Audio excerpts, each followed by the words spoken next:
If Johnny Depp, one of the most iconic actors of all time, can get fucking train wrecked by someone with mental illness, what makes you think you're going to be any different? I read a really telling quote from Johnny Depp here. I'll just read it out to you. This is Johnny Depp and what he said to Amber Heard. "All you wanted was to make me fucking miserable. Well, I'm finally there. I'll never be able to understand how I fell in love with you. I loved you more than anything. I did everything I could, but you never fucking loved me." How telling is that? How similar the situations are, how the parallels between the two of us. Now I know I'm just Aussie Marcel here on YouTube, and Johnny Depp is Johnny Depp out there in Johnny Depp land, but that quote in particular really fucking hit home for me, because much like him, I was completely and utterly discarded, like I was fucking nothing. And I think that's a problem with people that have mental illness. They don't have the ability to be accountable for their actions, and that is in part why it is a mental illness. You know, you can't blame somebody for having a mental illness or suffering trauma. Obviously not. You know, we've got to be compassionate about that particular aspect. But somebody with mental illness is going to treat you like shit and is going to abandon you and completely and utterly destroy your entire fucking life. And they're not going to take any accountability for it. They're not going to think twice about it. They're not going to have a moment, not even a moment, a sliver, a second of reflection where they're like, did I do the right thing here? Did I make the right choice? That's the sad part about all of this. In Johnny Depp's situation, in my situation, and I'm sure there are literally millions of other people out there that have gone through something similar. These are people that have been loved.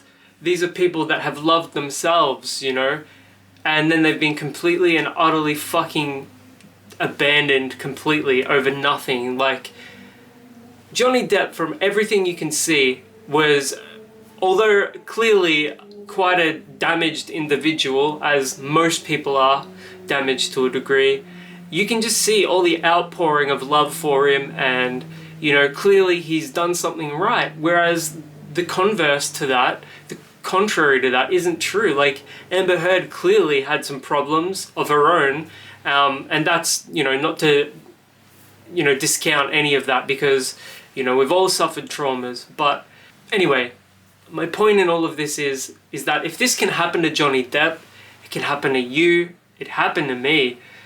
People that have given their entire hearts and souls over to somebody else, put it on a platter and presented it to them. Here, take this from us. And then only to have it completely and utterly fucking pissed on, demolished. You know, looking back, if I had any clue, any inkling, anything like this was going to happen, I wouldn't have put myself in this situation to begin with.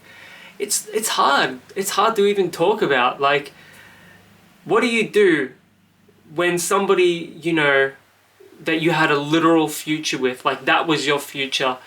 You know, it might be a little bit of one-itis. It might be, you know, you over-invested in the relationship. You over-invested into the partnership.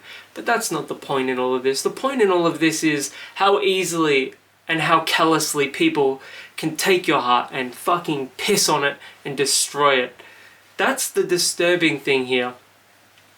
You know, like I said, if it can happen to Johnny Depp, no one has the strengths here to completely avoid it. I don't think somebody that can't love can't be hurt to that sort of degree, you know?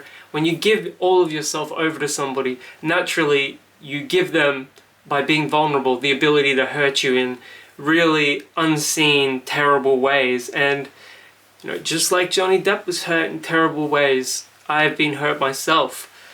And, you know, every time I come up here and record these types of videos, it's weird, because it's a platform, you know, like, I don't think of myself as somebody that can open myself up in this sort of way, but it fucking sucks, man. Like, my life has been completely and utterly fucking demolished with zero care, zero consideration, and it's like you ask yourself, if you actually loved me, could have you done something like this? Just like what Johnny Depp said to Amber Heard, you know. Did you even love, if you have the ability to hurt somebody in such a severe, serious way, did you ever love them at all? Like, when you give somebody everything, when you and your family both give somebody everything, and they just act like you don't exist, and the only thing you ever gave them was love, unconditional love, despite their abuse, despite what they did to you, despite them constantly demeaning you.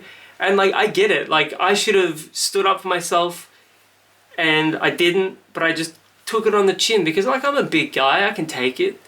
And I think that's where a lot of men find themselves hurt in ways that maybe women can't truly understand, by society helping to shape us in this way, you know, rigid, strong, quotation marks, you know, that toxic masculinity thing. You know, it's tough, it's fucking tough, man. I don't know quite how to explain it, but it is hard fucking yakka, as we say here in Australia. Anyways, those are just some thoughts that I wanted to share. And you know, I hope everyone here watching this video, that watches this video, doesn't have to go through this, that doesn't, you know, that doesn't have the misfortune of experiencing something like this. Because I can't begin to explain how powerfully this has affected and impacted my life, like in such a negative way, like to the extent that recovery probably is not possible. And that's not for a lack of trying either. Like, there's no other real options here. Anyway, if you can relate to this, I hope you fucking can't. But, you know, thanks for watching all the same. These are just some thoughts.